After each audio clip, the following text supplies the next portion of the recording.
Voilà, bonjour à tous. Nous sommes jeudi 10 novembre et donc nous allons reprendre le cours. Alors, je vais directement aller sur l'onction parce que c'est dans les dimensions du surnaturel. C'est là où je vais nous emmener aujourd'hui. Et je vais attaquer sur l'idée qu'il est donné, bien sûr, à chaque croyant une mesure de foi. Ça, on l'a déjà vu dans la première partie de la dimension du surnaturel. La foi, c'est extrêmement important. Et on a vu que chaque croyant, il reçoit une mesure de foi, mais pas seulement. Chaque croyant reçoit aussi une mesure d'onction. D'ailleurs, un ou plusieurs dons, hein, ça dépend là aussi de ce que le Seigneur nous accorde. Tout cela pour accomplir les objectifs divins. Donc, on va voir dans Actes chapitre 1, verset 8, vous connaissez pour la plupart très bien ce verset, mais on va le relire ensemble. Vous recevrez une puissance, le Saint-Esprit survenant sur vous, et vous serez mes témoins à Jérusalem, dans toute la Judée, dans la Samarie et jusqu'aux extrémités de la terre. Donc, il est question ici de recevoir cette puissance de Dieu dont nous allons parler aujourd'hui. En y réfléchissant, vous voyez, cette mesure que vous voyez sur le visuel, cette mesure d'onction, on la matérialise, on la symbolise par l'huile, parce que c'est de l'huile dont il s'agit, et on en parlera un petit peu plus tard dans le cours.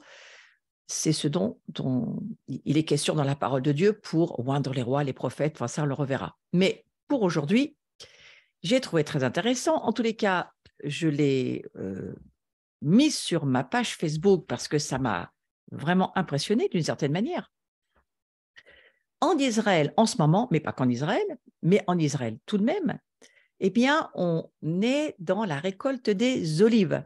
Et donc, les olives, c'est le moment pour chacun d'entre nous d'y réfléchir. Les olives, c'est quoi? Eh bien, on est dans ce temps de la récolte et vous allez le voir sur le visuel. J'ai pris des photos de ce qu'il se passe réellement en Israël. Alors, vous allez voir, c'est ce qui se passe en ce moment. Voilà, nous sommes dans la récolte, vous pouvez voir. On les ramasse, on va les chercher sur les arbres, on les fait tomber et bien entendu, on va les emmener au pressoir. J'ai été impressionnée de me dire que je parle de l'onction et que nous sommes dans ce temps de la récolte de l'huile. Parce que si on parle d'olive, on va parler de pressoir. Si on parle de pressoir, on va parler bien entendu d'huile. Et c'est le sujet que je veux aborder maintenant. Alors, le mot en hébreu, Gethsémané, Gat Shmanim, ça veut dire la presse à huile. C'est intéressant de se dire que la presse à l'huile, eh bien, c'est là où on amène les olives pour être broyées. Du reste, ce week-end, j'étais dans une conférence à Notre-Dame-du-Lot avec des femmes et des hommes.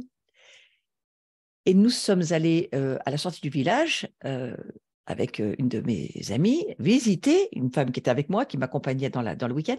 Nous sommes allés visiter le coin et qu'est-ce qui nous arrive? On tombe sur un pressoir, mais un pressoir impressionnant. J'en ai jamais vu d'aussi gros. Donc, je n'ai pas mis les visuels sur cette vidéo, mais vous pouvez aller sur ma page Facebook, vous verrez, il s'y trouve. Et je n'ai jamais vu de ma vie des presses aussi grosses. Alors là, ce n'était pas en Israël, mais là, c'était en France. Et c'était une presse énorme, il y en a 3 d'ailleurs, pour broyer des graines, des noisettes, enfin, toutes sortes de graines qui peuvent donner de l'huile. Ce n'était pas seulement que des olives là. Mais j'ai fini par me dire, Seigneur, qu'est-ce que tu veux me dire?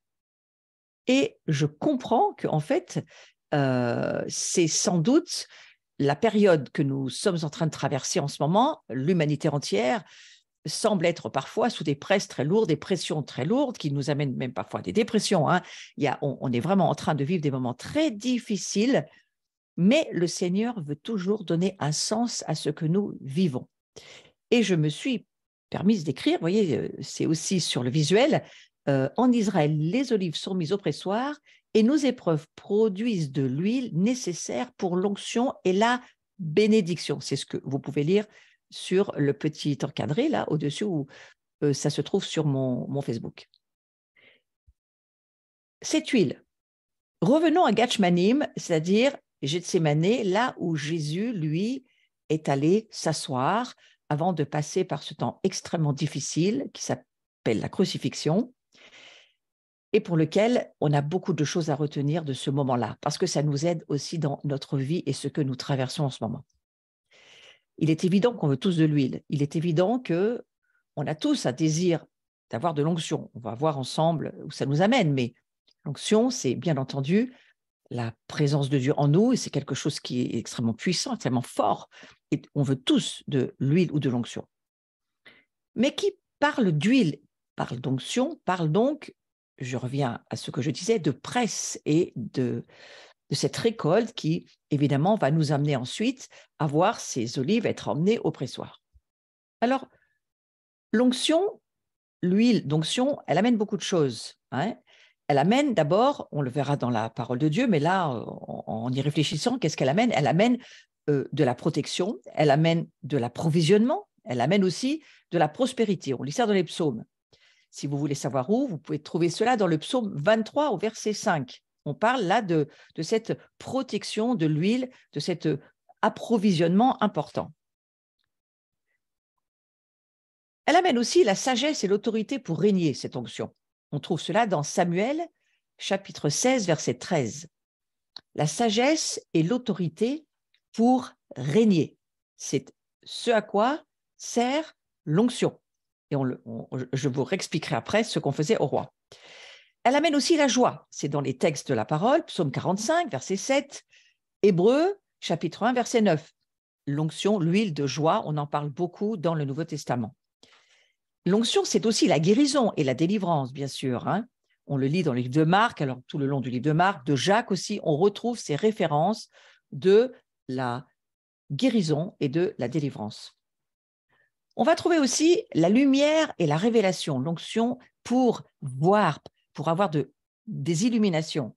Dans l'Exode, chapitre 25, verset 6, 1 Jean 2, verset 27, Apocalypse, chapitre 3, verset 18, dans bien des endroits, on retrouve cette onction qui est lumière et qui est révélation pour les hommes. L'onction, c'est aussi, bien entendu, une capacité de prêcher, de prophétiser. C'est ce qu'elle nous amène. C'est un manteau, pas seulement d'autorité, mais un manteau de prédication et de prophétie. Et puis, bien sûr, l'onction, c'est aussi l'intimité, hein, l'intimité dans la louange et bien d'autres choses encore, mais j'ai voulu en nommer quelques-uns pour vous montrer l'importance de l'onction. Qu'est-ce que Jésus a fait à Gethsémani? Jésus, il a donc accepté d'aller à la croix, d'offrir sa vie. C'était quelque chose qui était extrêmement difficile. Il a même demandé à son père, est-ce qu'on pourrait avoir un autre plan? Et le père a dit non, non, fils, c'est le plan, il faut passer par là. Et alors, si on y réfléchit, on lit donc Matthieu 26 au verset 39, « Mon père, s'il est possible que cette coupe s'éloigne de moi, toutefois, non pas ce que je veux, mais ce que tu veux. » Vous voyez, c'est ce passage à Gethsémani, c'est-à-dire au pressoir, hein. Je vous rappelle que Gethsémani, ça veut dire le pressoir à huile. Donc Jésus va passer non seulement son temps à Gethsémani, on va dire dans cet endroit où il y a tous ces oliviers, où il va prier, où ça va être difficile, où il va faire des grumeaux de sang qui vont même sortir de son corps tellement ce moment sera difficile, mais il va y avoir aussi cette volonté qui est la sienne de Jésus-Christ de se soumettre à son Père. Et vous voyez, le verset nous le confirme, hein. Il demande à son Père, est-ce que cette coupe pourrait bien s'éloigner de lui? Et non, non, non, il va falloir qu'il soumette sa volonté. Donc, cet endroit du pressoir, mes amis, c'est un endroit où on va apprendre à soumettre notre volonté à celle de notre Père.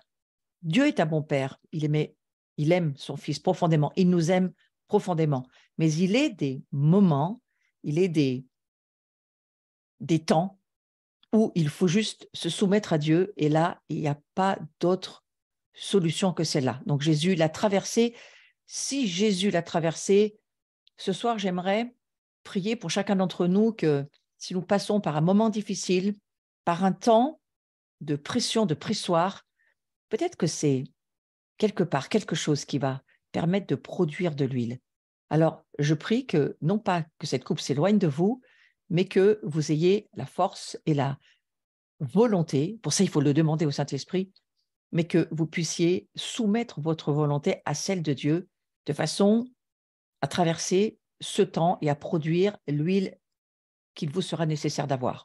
Souvenons-nous, nous sommes dans des temps qui se terminent, dans des temps difficiles, les temps sont de plus en plus mauvais. Mais ceci dit, le Seigneur nous a dit que si nous étions les vierges sages, nous travaillerions à la réserve de notre huile. Il me semble que c'est ce dont je suis aussi en train de parler en ce moment. Alors, Gethsemanim, cet endroit, Gethsémané, ce pressoir à huile où Jésus se trouve et où nous nous trouvons aussi, bien sûr, c'est un endroit de ténèbres, c'est un endroit de dépression, c'est un endroit de difficulté. Et Matthieu 26, au verset 37, nous dit ceci, on parle de Jésus, il commença à éprouver de la tristesse et des angoisses.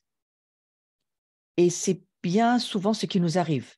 Nous aussi, nous pouvons commencer parfois à ressentir de la tristesse, de l'angoisse, des moments qui nous prennent, qui nous mettent sous pression, qui nous oppriment, qui nous oppressent.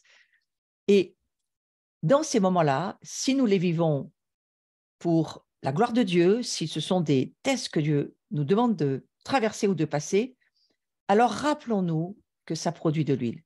Rappelons-nous que ça va produire quelque chose qui va nous aider pour plus tard. Peut-être que ça forge en nous quelque chose qui nous est utile de laisser être forgé. En tous les cas, je crois qu'il faut y penser et se donner du courage. Mais Gethsemanim, Gethsémané, c'est pas seulement ça, c'est aussi un endroit de sacrifice de soi. Et Jésus s'est offert, il s'est sacrifié lui aussi. Et Matthieu chapitre 16, verset 24 nous dit ceci, alors Jésus dit à ses disciples, si quelqu'un veut venir après moi, qu'il renonce à lui-même et qu'il se charge de sa croix et qu'il me suive. Renoncer à soi-même dans le sens de laisser notre âme ne plus diriger notre vie. Laisser notre âme en pause de façon à ce que ça soit vraiment le Saint-Esprit qui nous dirige, l'Esprit Saint qui nous aide à aller là où Jésus nous attend et que notre âme puisse cesser de vouloir diriger les choses. Donc ça c'est vraiment le renoncement à soi, le renoncement, on va dire, à cette dimension charnelle dans laquelle le Seigneur nous demande de ne pas rentrer. Il nous demande de désirer les choses de l'esprit, de désirer vivre par l'esprit, en marchant par l'esprit, et certainement pas par la chair, donc pas par notre âme. Mais Gethsemanim, c'est aussi un endroit pour être brisé, c'est l'endroit du brisement. Et vous savez que ces brisements, dans les temps glorieux dans lesquels nous entrons, ces brisements sont les lieux justement glorieux, parce que ce sont des lieux qui vont être pour le Seigneur une possibilité pour lui de vraiment nous vous savez, un petit peu comme ces poteries au Japon brisées, et puis on fond de l'or dans les brisements, et puis ça refait une poterie totalement neuve, mais toutes les failles ont servi finalement à recevoir l'or fondu, de façon à ce que la poterie reprenne une forme. Et je crois que c'est aussi cela que nous sommes appelés à vivre. Nous devons absolument croire que Dieu va se servir de nos épreuves, de nos blessures, de nos difficultés. Il va en faire quelque chose parce que c'est ce qu'il va oindre. Le Seigneur oint les brisements, il oint, il met dans notre moment difficile, dans nos moments de grande faiblesse qui parfois brisent nos vies, c'est là où il vient et c'est là vraiment où il se révèle être Dieu. Donc, il y a quelque chose d'important à comprendre, c'est que Jésus, pour obéir jusqu'à la mort, il a été vraiment testé, évidemment. Et pour être testé, pour aller au travers de l'humiliation et de la souffrance, eh bien, il faut passer ce test du brisement. Pour aller jusqu'à, comme il l'aura fait lui-même, Jésus, intercédé jusqu'au sang, hein, c'est ce qu'il a fait, à la transpiration, aux larmes. Alors, l'huile paraît attrayante, c'est sûr, mais il n'y a pas d'huile sans presse à huile, il n'y a pas d'huile sans pression, il n'y a pas d'huile sans ce chemin que nous traversons dans notre vie humaine incarnée, où nous vivons des difficultés, des pressions, bien sûr, comme dans un pressoir. Et parfois, c'est très difficile. On arrive au bout de nous-mêmes, bien souvent. Il faut en arriver là. Il faut arriver au bout de nous-mêmes pour que nous puissions réaliser que c'est Dieu qui dirige les choses. C'est à lui qu'il faut faire confiance. Il faut abandonner nos vies. Et parfois, il nous laisse passer par ces Gethsémanés, ces temps difficiles, ces temps de brisement, ces temps de souffrance, ces temps de remise en question, parce que c'est producteur d'huile. Et bien sûr que l'huile, elle est produite par la pression que nous vivons. Donc, il n'y a aucune autre manière de produire de l'huile véritable. Donc, lorsqu'il est question de ces vierges sages qui sont appelées à faire leur réserve d'huile, eh bien, réfléchissez à ce qu'on est en train de se dire. La vie, les difficultés qui vont croissantes, on va presque pouvoir dire les temps sont de plus en plus mauvais, donc les pressions vont être de plus en plus fortes et ça va être de plus en plus difficile. Et donc, on va produire de plus en plus d'huile. Moi, c'est ce que je comprends. Et d'un autre côté, bien entendu, le but de la presse en elle-même, eh bien, c'est la production. Donc, les olives que nous sommes, on va dire, pas forcément des olives, on peut voir ça aussi comme des noisettes ou comme les pressoirs à toute forme de graines qui peuvent produire de l'huile, qui pourraient être nos propres vies. Eh bien, il faut laisser nos vies être mises sous pression. Et parfois, ce n'est pas d'enlever la pression, la bonne prière, mais c'est de dire au Seigneur, permets-moi de produire cette huile dont il est question. Voyez, donc c'est un changement de compréhension des choses. Et souffrir dans l'obéissance sans obtenir cette huile, c'est pas selon le cœur de Dieu, voyez, parce que si on vit une souffrance, c'est parce qu'il y a quelque chose qui va être produit. On ne souffre pas gratuitement, sans direction, sans explication, sans rien. Non, on ne souffre pas pour rien. Je crois que toutes nos souffrances, tout ce que nous traversons, ça a un sens, mais ça a aussi une production. Et que la presse, elle est pour l'huile, et que l'huile, elle vient de la presse. Donc, c'était quelque chose que je voulais vraiment partager sur cette affaire de vous recevrez une puissance. Oui, cette puissance, elle a à voir, voyez-vous, avec le fait de produire de l'huile. Et allons sur ce verset de 1 Corinthiens, chapitre 12, et on va commencer au verset 4 jusqu'au verset 11, et nous allons lire ce passage. Il y a diversité de dons, mais le même esprit. Diversité de ministères, mais le même Seigneur. Diversité d'opérations, mais le même Dieu qui opère tout en tous. Or, à chacun, la manifestation de l'esprit est donnée pour l'utilité commune. En effet, à l'un est donné par l'esprit une parole de sagesse, à un autre une parole de connaissance, selon le même esprit, à un autre la foi, par le même esprit, à un autre le don des guérisons, par le même esprit, et à un autre le don d'opérer des miracles, à un autre la prophétie, à un autre le discernement des esprits, à un autre la diversité des langues et à un autre l'interprétation des langues. Verset 11 de 1 Corinthiens chapitre 12, j'en suis au verset 11. Un seul et même esprit opère toutes ces choses, les distribuant à chacun en particulier comme il veut. Pas comme la personne veut, mais comme le Saint-Esprit veut. Ouais. Donc, il y a un seul et même esprit. Et vous voyez le rapport avec l'onction, avec l'huile, c'est que Dieu va, par le Saint-Esprit, l'Esprit Saint, et la manifestation du Saint-Esprit, c'est lui, c'est l'onction, c'est la présence de Dieu en nous, eh bien, il va donner à chacun. Mais ce que je trouve très intéressant dans ce verset, c'est de relever le fait que toutes ces choses que Dieu nous donne, on va dire ces diverses onctions que Dieu nous permet de vivre, c'est pour l'utilité commune. Ouais. Donc, vous voyez l'importance de faire partie d'un bien commun, d'une œuvre commune et de travailler dans un collectif. C'est une remarque que je fais en passant. Donc, l'onction, c'est une puissance, le Saint-Esprit. Donc, lorsque nous lisons « Vous recevrez une puissance », on pourrait lire « Vous recevrez une puissance », l'onction, survenant sur vous. L'onction, c'est la puissance de Dieu qui permet de mener à bien les œuvres du ministère. Elle est aussi utilisée pour envoyer des hommes et des femmes dans le ministère. Mais vous voyez, l'onction, c'est la puissance de Dieu. Et dans l'Ancien Testament, la gloire de Dieu descendait sur le tabernacle après que les sacrificateurs, l'autel et les ustensiles aient été oints. Donc, l'onction, c'est la puissance de Dieu qui œuvre à travers nous pour faire ce que Dieu veut sur terre. Voilà, c'est ce visuel-là. Vous pouvez relire ce que je viens de vous dire. L'onction, c'est la puissance de Dieu qui permet de mener à bien les œuvres du ministère. Faites le lien avec ce que je suis en train de vous dire. Nous sommes des sacrificateurs, n'est-ce pas?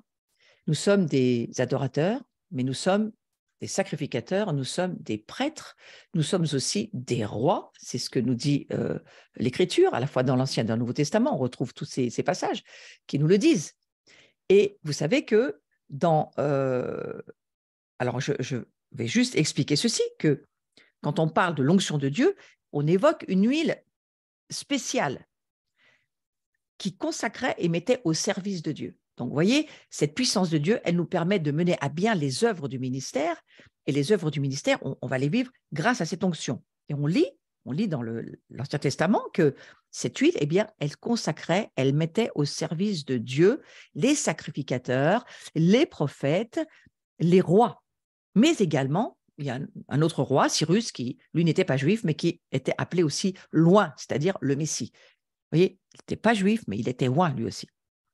Et par-dessus tout, et bien sûr, il y a l'oint de Dieu, le Mashiach, le roi des rois. Ça, c'est Yeshua, Jésus dont il est question. Mais le Saint-Esprit, il nous invite à rechercher l'onction de Dieu et à utiliser son huile pour la guérison, la protection, la consécration. À quoi je pense quand je lis cela? Je pense à Lucas 18, tout simplement, lorsque Jésus va dire qu'il a été oint pour guérir les malades, chasser les démons, ressusciter les morts, purifier les lépreux. Voilà, c'est ce passage du ministère de Jésus. Jésus, lui, ne peut faire son travail sur la terre, son ministère, que parce qu'il a reçu l'onction. Il a été oint pour cela. Et nous, de même, nous avons aussi besoin de comprendre que Dieu nous a oints pour faire la même chose. Et donc, on comprend que dans l'Ancien Testament, la gloire de Dieu, elle descendait sur le tabernacle. Et si on lit le chapitre 40 du livre de l'Exode, on va se rendre compte que, non, ce n'est pas du tout là où j'en suis, on va se rendre compte que dans le tabernacle, il oignait tous les instruments, il oignait tout ce qui faisait partie du tabernacle était oint, voyez. Et l'onction de Dieu, eh bien, c'est la main de Dieu, c'est comme la main de Dieu qui se met sur quelque chose, elle se met sur des personnes. On vient de le voir, on vient de voir qu'elle peut se mettre sur spécialement sur les sacrificateurs, sur les prêtres et sur les rois, mais elle se met aussi sur les ustensiles du tabernacle. Et je trouve ça très intéressant parce que, vu que nous savons aujourd'hui que nous sommes le tabernacle, nous devons saisir ce que Dieu est en train de nous dire. Il est en train de nous dire que cette onction, cette puissance de Dieu qui œuvre, elle n'œuvre pas seulement à travers nous, pour faire ce que Dieu veut que nous fassions sur la terre, mais elle doit aussi nous oindre, nous qui nous sommes, toutes les parties du tabernacle que nous sommes, eh bien, ça doit aussi être oint. Je trouve c'est très intéressant d'y penser. Être oint de Dieu, c'est une expression qui est mentionnée de nombreuses fois dans l'Écriture. Le mot vient de machar, ça veut dire qu'il donnera le terme Mashiach, qui veut dire loin. Yeshua, Mashiach, c'est Jésus, le Christ, le oint, c'est-à-dire le Messie, celui qui est oint. Messie, ça veut dire oint. Donc, il y a de nombreux Mashiach dans la Bible, mais le plus important, évidemment, c'est Mashiach ben David, devant établir son royaume sur la terre, loin de Dieu par excellence. Il le sera doublement parce qu'il le sera en tant que roi et il le sera en tant que sacrificateur. Mais Israël, c'est également loin de Dieu, on le lit dans l'Écriture, et nous pouvons l'être aussi, bien sûr, nous le sommes en tant que croyants. Donc, les sacrificateurs et les rois, dans la parole de Dieu, on voit que Jacob, c'est le premier à oindre d'huile la pierre sous sa tête quand il voit Dieu. Et c'est un petit détail, mais important pour lequel il faut se souvenir. Jacob, il va oindre la pierre sous sa tête quand il voit Dieu. C'est dans Genèse 28, 18. Intéressant de se dire que Jacob, il ne pose pas sa tête comme ça. Il oint d'abord la pierre sur laquelle il va mettre son oreille. Ouais. Et puis par la suite, Dieu ordonnera l'aspersion d'huile sur l'autel des sacrifices. Sur le tabernacle, tous ces ustensiles, j'en ai déjà parlé, cette huile, elle était très spéciale. On lit cela dans Exode chapitre 30. On peut noter aussi qu'on peut oindre d'huile notre maison, notre voiture, parfois des choses qui sont dans notre propre maison, et pourquoi pas tout ce qui est au service de Dieu. Donc si il le faisait dans l'Ancien Testament, on peut très bien le faire aussi nous dans notre maison, dans l'époque dans laquelle nous vivons. C'est juste un modèle auquel on peut se référer. Donc vous voyez, lorsque dans votre maison, vous avez besoin peut-être de ramener de la sainteté, vous ressentez le besoin de oindre chez vous certaines choses, eh bien faites-le, parce que c'est tout à fait important. Si le Saint-Esprit vous le ramène à la pensée, c'est sans doute qu'il veut y faire quelque chose et peut-être consacrer un endroit et peut-être mettre sa main sur quelque chose, parce que c'est ça que ça veut dire aussi. La première mention de personnes ointes, on le trouve en Exode chapitre 28, au verset 1. Moïse, tu feras venir ton frère Aaron et ses fils, tu les oindras, c'est-à-dire tu verseras l'huile sur leur tête. C'est ça que ça veut dire, hein, oindre à cette époque-là. Et puis, un petit peu plus loin, verset 41, tu les consacreras, tu les sanctifieras. Donc, lorsque vous allez oindre d'huile votre vie ou quelqu'un ou un objet chez vous ou un lieu, quelque part, eh bien, vous le consacrez, vous le sanctifiez d'une certaine manière. Et le verset finit par dire « Ils seront à mon service dans le sacerdoce ». Souvenez-vous, nous sommes des prêtres. Un prêtre, un sacrificateur, qu'est-ce qu'il fait? Eh bien, il offre des sacrifices, de louanges, d'adoration, mais il consacre aussi, il aide à sanctifier, à permettre à Dieu de mettre sa main là où Dieu veut la mettre. Donc, souvenez-vous que c'est aussi notre mandat de le faire. Alors, dans ce contexte particulier, il s'agit de l'onction sacerdotale et prophétique parce que les prophètes, ils reçoivent cette même onction. Le psaume 105 au verset 15 va nous dire ceci, « Ne touchez pas à mes oins,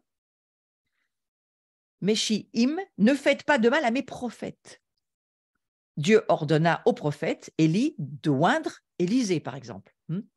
Et pour prophète à ta place. Donc, vous voyez, une onction, ça peut aussi être quelque chose qui va remplacer quelque chose qui existait. Élie va remplacer son appel de prophète en oignant Élisée, eh bien, il va prendre sa place. Il y a aussi l'onction royale. Samuel, le prophète, il eut ce mandat de donner l'onction royale tout d'abord à Saül et puis ensuite à David. Et on lit dans 1 Samuel, chapitre 16, verset 13, « L'Éternel dit à Samuel, lève-toi, oins-le, car c'est lui. » Et on peut l'entendre ça parfois dans je ne sais pas, lorsqu'on est en train de servir le Seigneur ou de prier pour des personnes ou de faire le ministère pour quelqu'un, on peut très bien entendre le Seigneur nous dire, maintenant prends de l'huile et oins-le. Vous voyez, c'est biblique, c'est vraiment dans la parole de Dieu. Et Samuel prit la corne d'huile et l'oignit au milieu de ses frères, et l'Esprit de l'Éternel saisit David, et à partir de ce jour et dans la suite. Vous voyez, c'est un acte prophétique extrêmement puissant.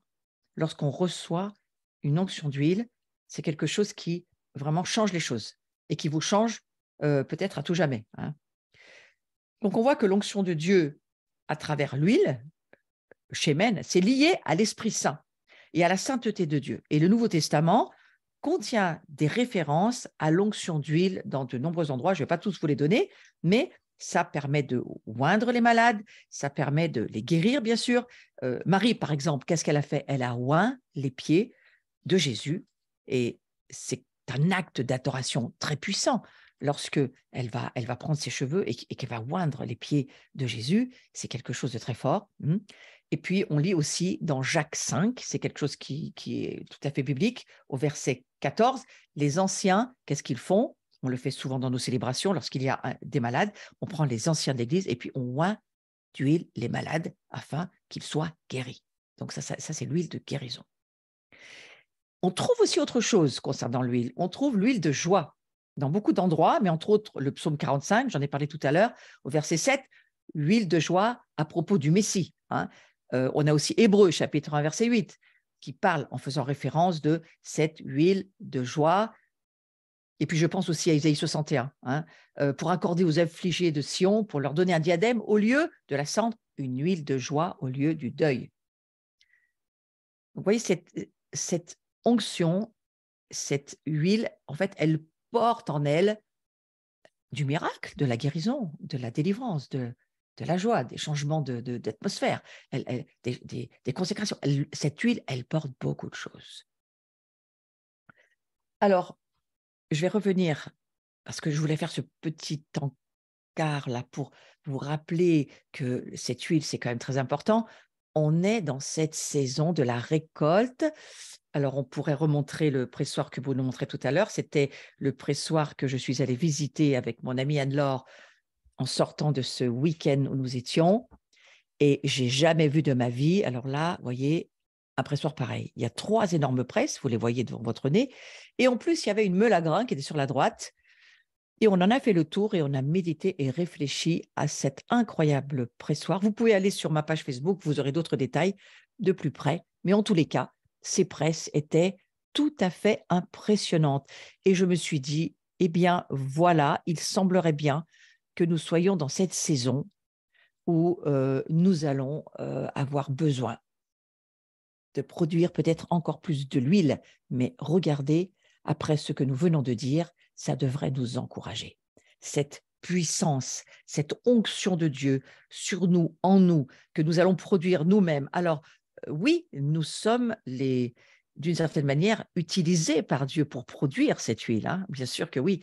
Regardez Jésus, pour pouvoir vivre de cette résurrection, il a fallu qu'il passe par son Gethsémanée lui aussi. Mais quelle résurrection!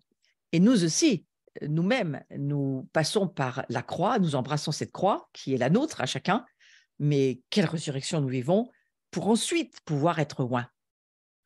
Il y a quelque chose que j'ai entendu il y a de nombreuses années, j'ai jamais oublié cette phrase, je dirais qu'elle est de Benny Hinn, mais j'en suis pas sûre, qui disait ceci, Dieu oint ce que le sang a couvert. C'est-à-dire qu'il faut que notre vie soit passée par le brisement, par la croix, par la fin de nous-mêmes, par la repentance, le renoncement à notre propre vie, pour que nous puissions, une fois que nous sommes couverts par le sang de Jésus, que nous comprenons ce que ça signifie de nous identifier à la mort de Christ, parce que nous aussi, nous nous considérons donc comme morts à notre vieille vie, à notre vieille nature, à notre âme non soumise à Dieu, enfin tout ce qui venait de cette vie sans Dieu.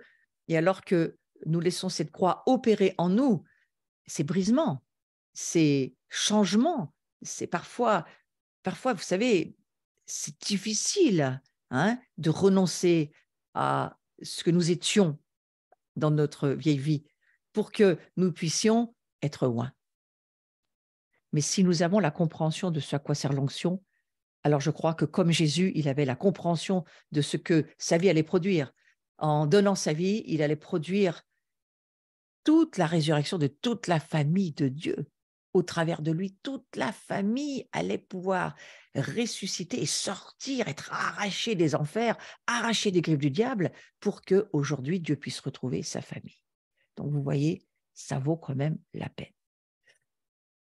Donc, cette puissance de Dieu qui œuvre à travers nous, mes amis, on est dans cette saison et je crois que cette puissance, il faut la désirer. Et il ne faut pas refuser de traverser nos Gethsémanés. Mais attention, ne confondez pas les attaques du diable, les maladies de l'ennemi, ce que lui veut vous mettre en travers, parce qu'évidemment qu'il faut se battre contre ça. Et que oui, l'onction, c'est pour guérir, c'est pour délivrer, c'est pour aider, oui, bien sûr. Ceci dit, tout ce que nous traversons, toutes les choses que nous traversons, Dieu va les faire concourir à notre bien. Et c'est là où je veux en venir, c'est que, quelles que soient les épreuves ou les difficultés que nous traversons, Dieu les transforme en huile, si nous le comprenons. si nous comprenons ce que nous vivons. Dieu va faire que ça va concourir à quelque chose de bien qui va produire un poids éternel de gloire pour les enfants que nous sommes. Donc, préparons-nous. Vous savez, je pense souvent à cette famille en Ukraine. Je regarde de temps en temps les informations et je les entends dire qu'ils, d'une certaine manière, ils s'offrent pour l'Europe, l'Occident. Ils offrent leur sang, leur vie. Ils demandent de l'aide, ouais, mais ils s'offrent pour une forme de liberté, pour quelque chose qui s'appellerait la démocratie, en tous les cas, une forme de liberté qu'en face, il n'y a pas. Et souvent, je me dis, et nous, est-ce que nous ferions la même chose? Est-ce que nous accepterions de nous tenir par la foi pour sauver un monde qui périt, sachant que, eh bien, nous avons été choisis, appelés, prédestinés par Dieu pour être ses sacrificateurs, pour être ses rois, ses reines, pour être ses intercesseurs, pour être ses prêtres, qui justement, eh bien, sont appelés à faire connaître au monde que Dieu les aime. Et je me dis, eh bien Seigneur, aide-nous à voir au-delà de ce que nos yeux nous font voir, nos yeux humains. Et revenez au cours précédent, et j'en ai parlé pendant plusieurs cours, de cette importance que, mais surtout le cours précédent, nous voyons par la foi. Nous comprenons par la foi. Nous ne comprenons pas par nos capacités humaines, simplement humaines, mais nous comprenons, nous voyons par la foi, c'est-à-dire par la capacité surnaturelle que Dieu nous donne, afin que nous puissions entrer dans les mystères dans lesquels il nous appelle à entrer. Et il y a vraiment un mystère concernant cette onction, cette huile.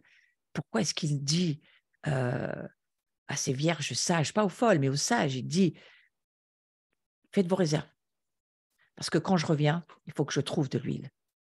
Et il faut y réfléchir, parce que pour moi, ça fait partie de ce que Dieu est en train de nous dire en ce moment, comme c'est la récolte en vrai dans le naturel. Vous savez, ce qui se passe dans le naturel, c'est important parce qu'il se passe des choses aussi dans le monde spirituel. Donc, cette capacité que Dieu va nous donner, cette mesure de foi et cette mesure d'onction, c'est-à-dire de puissance, pour l'appel qui est le nôtre, nous en avons besoin. Pas seulement la foi. Vous voyez, la dimension surnaturelle, les 3 dimensions surnaturelles, on a vu la foi, la première dimension surnaturelle, c'est la foi, parce que c'est par la foi qu'on comprend le surnaturel et donc le royaume de Dieu et donc ce que Dieu veut nous dire. Sans la foi, on ne comprend rien. Mais la deuxième dimension du surnaturel, c'est l'onction. Nous ne pouvons pas faire les choses par nous-mêmes. Nous avons besoin de vivre ce brisement, ce renoncement à nous. J'ai envie de vous dire, Dieu nous fera passer par les pressoirs, quels qu'ils soient, des différents pressoirs. Et là, il y en a déjà 3 qui étaient déjà assez gros. Hein. Il nous fait passer par cette production d'huile, parce que c'est par cette onction que nous produisons, que nous devenons cette huile pour les nations. Et que ça fait partie du monde surnaturel de Dieu. Et souvenez-vous, l'onction, c'est la puissance de Dieu. Donc, Dieu devient puissant lorsque nous ne sommes plus là, mais qu'il est en nous. Et que c'est lui qui est en nous. Et il vient en nous lorsque nous sommes laissés être pressés par Dieu. J'aurais plutôt mis la croix que la médaille d'or, là. C'est pas moi qui le mets, mais j'aurais plutôt… Oui, alors je suis d'accord, les 3 dimensions du surnaturel sont là. C'est pour gagner la médaille d'or, je suis d'accord. Mais ceci dit, la médaille d'or, nous la gagnons, comme le dira Paul. Je mène le combat de la foi, je mène le combat pour avoir cette onction et pour être un fils de la gloire de Dieu. C'est-à-dire, c'est plus moi qui vis, c'est lui qui vit en moi. Mais effectivement, on peut aussi mettre en parallèle l'or et l'onction, parce que c'est la même chose, d'une certaine manière, dans la parole de Dieu. Hein, il y a cette onction que Dieu veut pour nous. Il veut nous oindre comme ses prêtres, comme ses rois, comme ses sacrificateurs. Et donc, c'est la puissance de Dieu qui œuvre à travers nous pour faire ce que Dieu veut sur terre. Ça n'est pas notre affaire à nous, c'est l'affaire de Dieu en nous. C'est cette onction qui va faire les choses. C'est la capacité à se mouvoir dans l'onction. Et lorsque cette capacité, elle progresse lorsque nous franchissons un niveau pour chaque mesure d'onction qui nous est donnée. Donc, vous voyez, cette capacité à se mouvoir, ce mouvement glorieux, d'une certaine manière, c'est le mouvement de gloire, hein, eh bien, nous progressons lorsque nous franchissons un niveau pour chaque mesure d'onction. C'est-à-dire qu'à chaque fois que Dieu nous demande de faire quelque chose et nous grandissons en obéissant, nous allons de gloire en gloire, nous allons d'onction en onction, nous allons de progrès en progrès. C'est cela que ça signifie. Et nous grandissons, bien entendu, spirituellement. Nous allons pour gagner la course dont il est question. Et aucune étape ne peut être évitée. Oui, il n'y a pas de raccourci.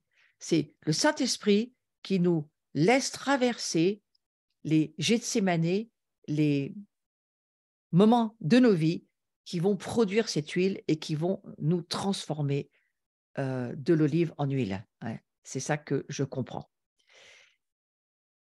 Et chaque marche correspond à un niveau. Alors, j'aime pas trop le mot niveau, mais je ne sais pas trop comment l'expliquer. C'est-à-dire que chaque marche, elle correspond à quelque chose qui nous amène à être avec un poids plus grand, avec une mesure plus grande, avec une croissance qui vient en nous et qui représente un aspect essentiel de notre maturité spirituelle. Nous sommes en train de grandir en maturité. Voilà ce que produit aussi l'onction. Ça nous amène sur ce chemin de la maturité. Nous pourrions l'appeler, dans le sens biblique, le chemin de la sainteté ou le chemin de la perfection, sachant que le mot perfection veut dire maturité. Donc, nous devons aller d'étape en étape. Nous devons sortir un Kleenex de la boîte pour avoir le suivant. Nous devons obéir à un premier pas pour pouvoir avoir le second pas. Et la vie dans l'onction, c'est aussi comme cela que ça fonctionne. Jusqu'à ce qu'à un moment donné, vous arrivez à une forme d'obéissance totale à Dieu. Et là, ça produit quelque chose d'extrêmement puissant.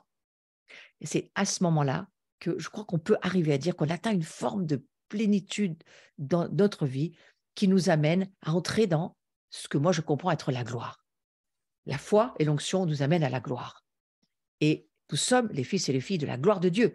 Mais la gloire de Dieu, nous allons de gloire en gloire, c'est-à-dire de progrès en progrès, d'étape en étape. Donc on va voir que la foi et l'onction, c'est deux choses qui sont très très reliées. C'est pour ça que je les ai mis dans les dimensions surnaturelles de Dieu. La foi et l'onction, une autre facette de l'onction. Voyez ? Donc la foi, elle attire l'onction et elles fonctionnent ensemble. La foi d'un croyant peut attirer l'onction d'un autre croyant. C'est quelque chose que même on peut sentir d'une façon même au niveau vraiment humain. Hein. Quelqu'un peut exercer sa foi pour mettre une demande sur l'onction d'une autre personne pour qu'elle opère dans cette onction. Vous voyez, c'est quelque chose qui résonne de l'un à l'autre. La foi attire l'onction et nous voyons que la foi et l'onction, c'est quelque chose qui fonctionne ensemble. Avoir l'onction, ce n'est pas la même chose que d'évoluer dans la gloire, ce n'est pas du tout la même chose. Avoir l'onction, ça en contient tous les attributs divins. Je m'explique. On va voir sur le visuel, on va le lire ensemble.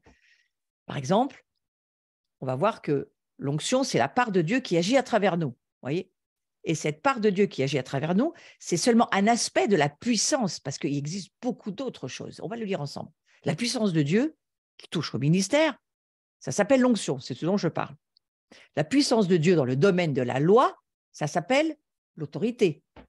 La puissance de Dieu dans le combat spirituel, ça s'appelle la force. La puissance de Dieu dans le domaine territorial, ça s'appelle la domination. Je vous rappelle qu'on est tous appelés à dominer sur la création. Ça se trouve dans le livre de la Genèse. Et c'est le plus haut niveau de puissance, lorsque on domine sur la forme territoriale. Et c'est ce qu'Adam a reçu lors de la création, et qu'il était là dans le Jardin d'Éden.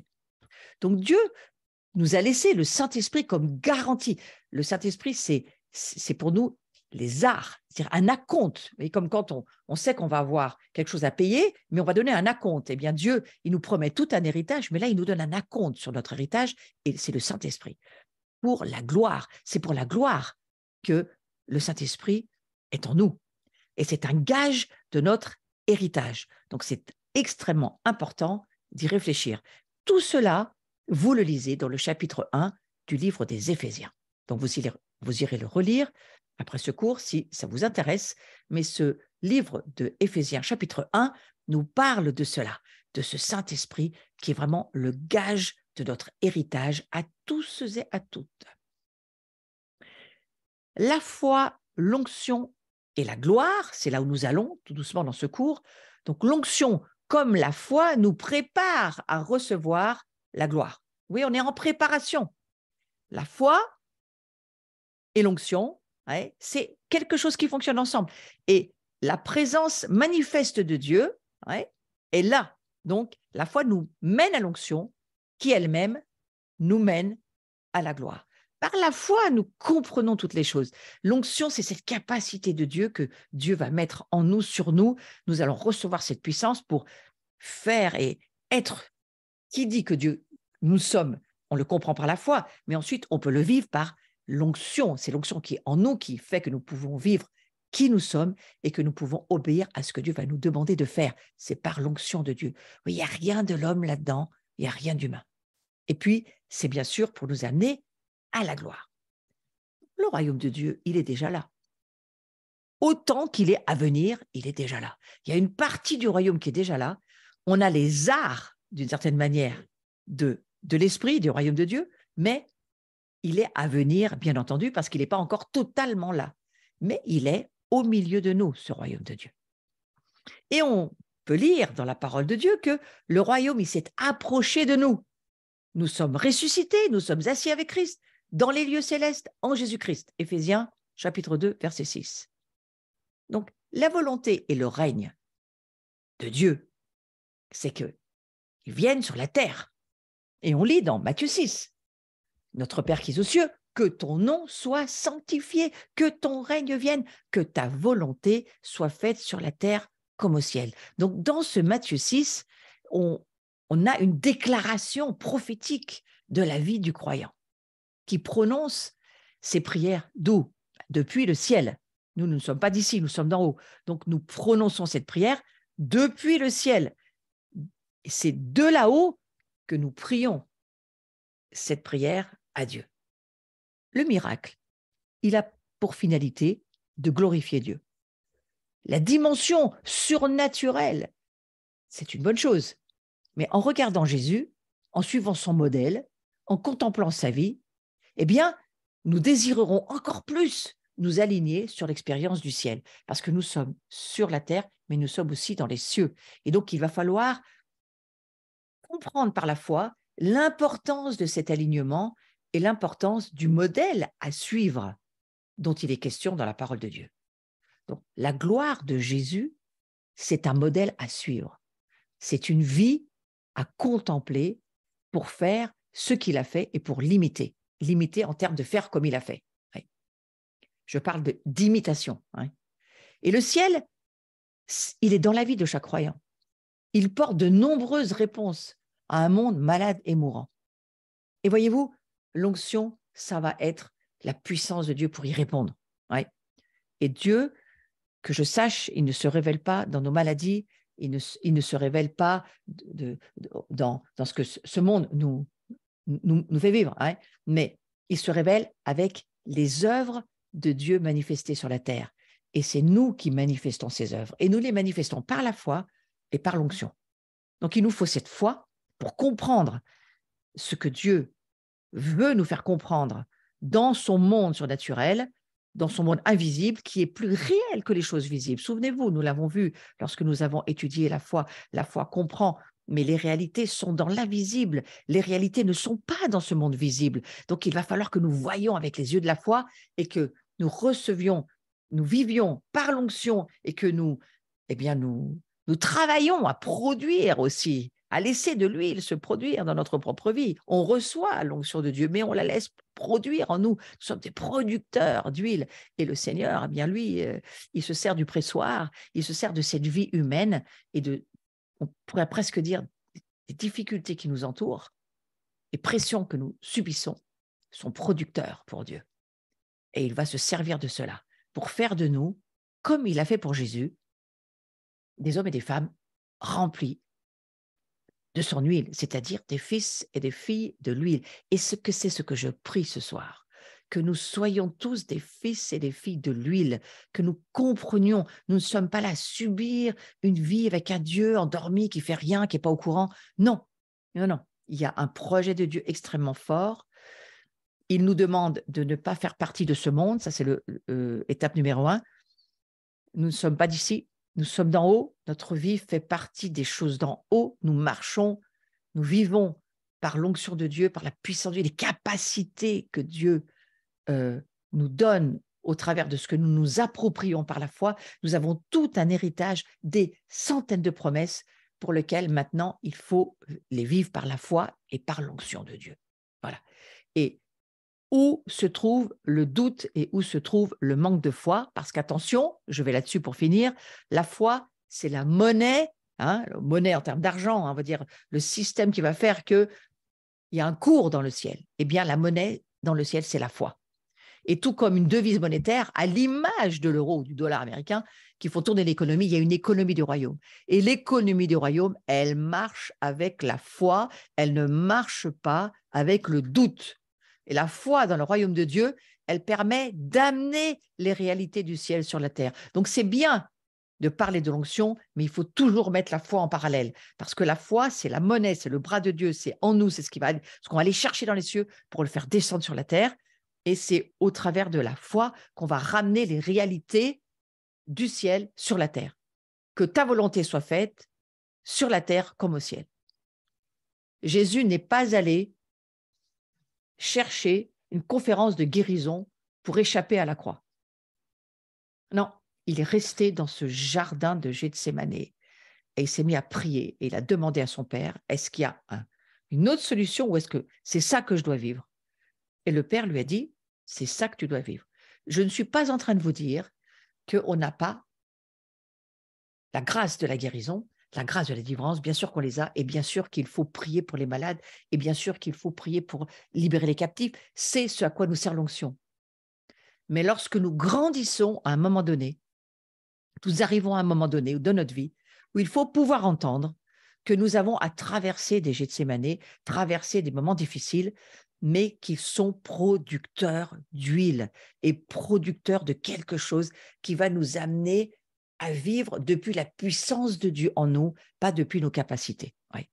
Et donc, attention, parce que c'est là où le doute va venir et commencer à frapper à votre porte en vous faisant douter, en vous faisant peut-être croire que ce que vous vivez, c'est pas ça. Donc, moi, je viens pour vous dire qu'il faut travailler à ce que notre foi grandisse en lisant la parole de Dieu et que lorsque Dieu nous parle dans sa parole, et s'il nous dit que nous sommes dans cette saison de Gethsémane, traversons-la. S'il nous dit non, c'est une maladie, il faut prier pour que cette personne soit guérie et c'est rien d'autre que ça à faire, nous sommes appelés à faire ce que Dieu nous dit.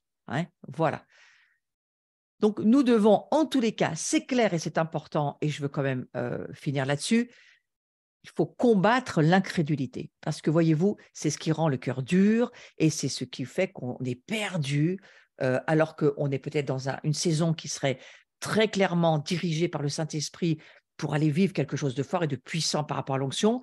Eh bien, il faut nous débarrasser de nos doutes et il faut chasser nos doutes. Il faut combattre l'incrédulité, nous débarrasser de nos doutes et porter notre attention sur la raison pour laquelle nous devrions être guéris.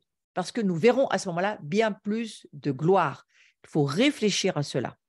Et il faut chasser vos doutes. Le doute de la performance, le doute de la volonté de Dieu, le doute sur le plan divin, le doute sur le timing de Dieu. Tout cela, il faut le mettre au clair. Ouais.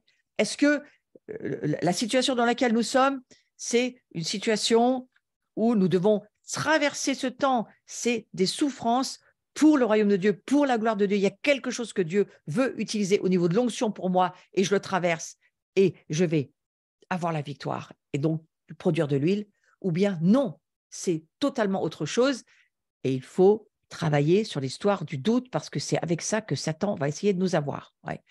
Donc, le prix du miracle dont vous avez besoin, il a déjà été payé il y a plus de 2000 ans et c'est l'agenda de Dieu, il est pour les miracles aujourd'hui. Donc, je ne suis pas en train de vous dire c'est fini les miracles, c'est fini la guérison, c'est fini. Non, non, pas du tout.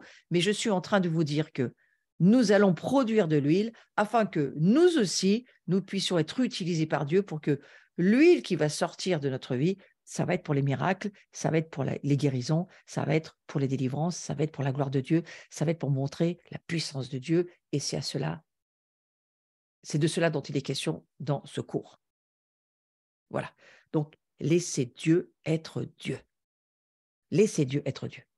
Parfois, il faut s'arrêter et il faut juste se dire, écoutez Dieu nous dire, sachez que je suis Dieu, je domine sur les nations, je domine sur la terre. Ça, c'est le psaume 46, verset 10.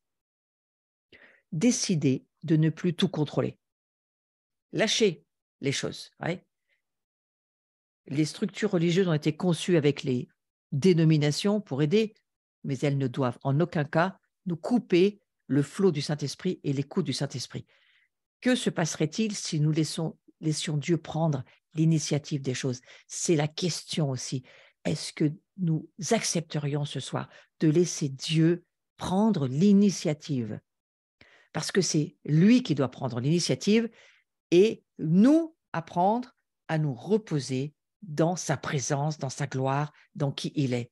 Et même si nous traversons un temps de Gethsémane, un temps de difficulté, un temps qui laisse être ce temps pour nous, où il semble ne pas répondre parce qu'il veut laisser ce temps peut-être produire quelque chose pour nous, rentrons dans le repos, c'est important.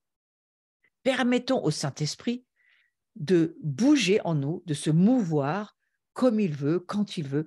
Apprenons à lui faire confiance. Le Saint-Esprit, la symbolique du Saint-Esprit, c'est l'huile. Hein, et nous sommes appelés à être des fils et des filles de l'huile. Et je vais terminer en priant pour chacun d'entre nous ce soir. Seigneur, je te remercie parce que tu nous fais comprendre que nous vivons depuis les dimensions surnaturelles, par la foi, par l'onction, pour ta gloire. Et nous allons continuer à aller de plus en plus dans cette gloire épaisse et intense que tu veux pour chacun d'entre nous, à la fois que nous la vivions, à la fois qu'elle s'installe autour de nous. Mais je prie, Seigneur, que nous puissions comprendre qu'il n'y a pas de gloire sans mort.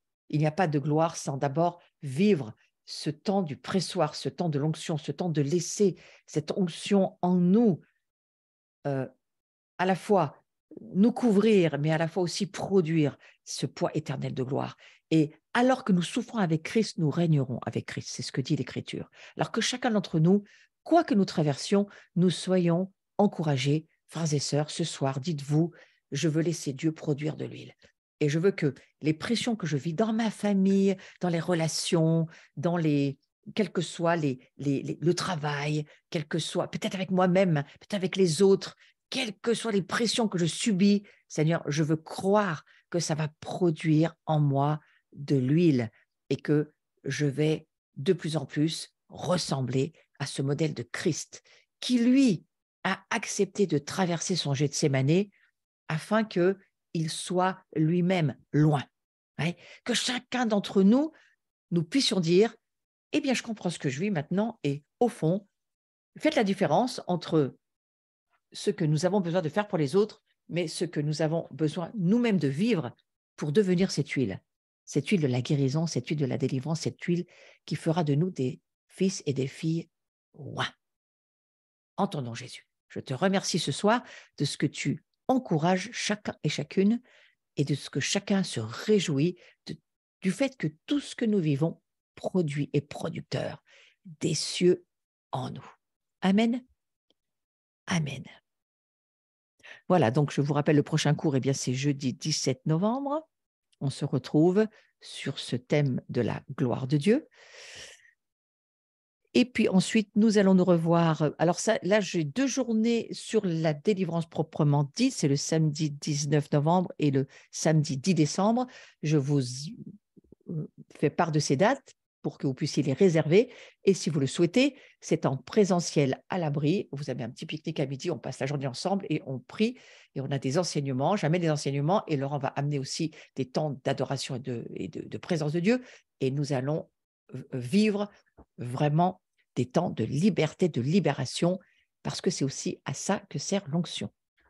Voilà, il y aura un Zoom, je pense qu'il y aura peut-être moyen de suivre les rencontres par Zoom, il me semble. Mais allez sur notre site parce que c'est là où vous aurez les explications. Ensuite, voilà, c'est tout pour le moment. Vous pouvez me retrouver sur ma chaîne et pour ceux qui n'êtes pas abonnés, abonnez-vous, ça m'aide de la visibilité parce que ce site est fait pour être un lieu d'enseignement gratuit, ouvert, open bar, j'appelle ça comme ça, moi, un lieu où chacun peut aller et se nourrir et grandir et rentrer dans la gloire de Dieu de plus en plus, parce que c'est cela le but, que nous devenions des fils et des filles de la gloire de Dieu. Voilà, et puis vous avez notre site où vous retrouvez un certain nombre des enseignements aussi. Là, c'est plus les livres et les CD. Et puis, tous ceux qui voulaient me soutenir, vous le pouvez. Vous avez le QR code et vous avez tous les systèmes actuels pour donner comme vous voulez à la mesure de votre joie et générosité. Voilà. Je vous remercie. Passez une bonne soirée. On se retrouve. À bientôt. On peut se dire au revoir. Oui, oui, tout à fait. On va se faire des petits coucous. Je vais vous regarder dans la galerie. Voilà. Un plaisir d'avoir été ensemble. Passez une bonne soirée. À très vite.